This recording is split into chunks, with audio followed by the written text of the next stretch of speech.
Hello guys, আশা করছি এই ভিডিওটা সবার খুব পছন্দের ভিডিও হবে। কারণ বলো তো, এই জিনিসটা দেখে কার কার ছোটোবেলার কথা মনে পড়ছে? কে কে ছোটোবেলায় এই জিনিসটা খেয়েছো বা আদৌ খাচ্ছো বা পছন্দ করো? আর কে কে পছন্দ করো না এই জিনিসটা আমাকে কমেন্ট করে জানাবেন। আমার আমি তো খুব ভালোবাসি, তাই আজকে কাকুটাকে দেখেই বললাম, কাকু আমাকে একটা বানিয়ে দেবে গোলাপ ফুল। বলো তো গোলাপ ফুলটা তোমাদেরকে কেমন লাগলো তোমাদের?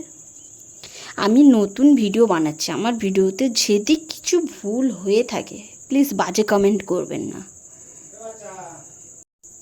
এবং আমার ভিডিও যদি আপনাদের ভালো লাগে প্লিজ একটা লাইক, একটা কমেন্ট এবং আমার চ্যানেলটাকে ফলো করবেন। আর যারা ইউটিউবে দেখছেন তারা আমাকে সাবস্ক্রাইব করবেন আমার চ্যানেলটি। আমার নতুন চ্যানেল তো, আপনাদের সাপোর্ট না হলে কি হবে বন্ধু? আমি জানি আমার হয়তো অনেক কথা বা অনেক জায়গায় কিছু কিছু প্রবলেম হতে পারে, কারণ আমি প্রথম ভয়েস ভিডিও বানাচ্ছি, এই কারণে। আশা করছি পরে ঠিক হয়ে যাবে। কথা বলতে বলতে খাবারটা রেডি হয়ে গেল, এই নিয়ে নিলাম।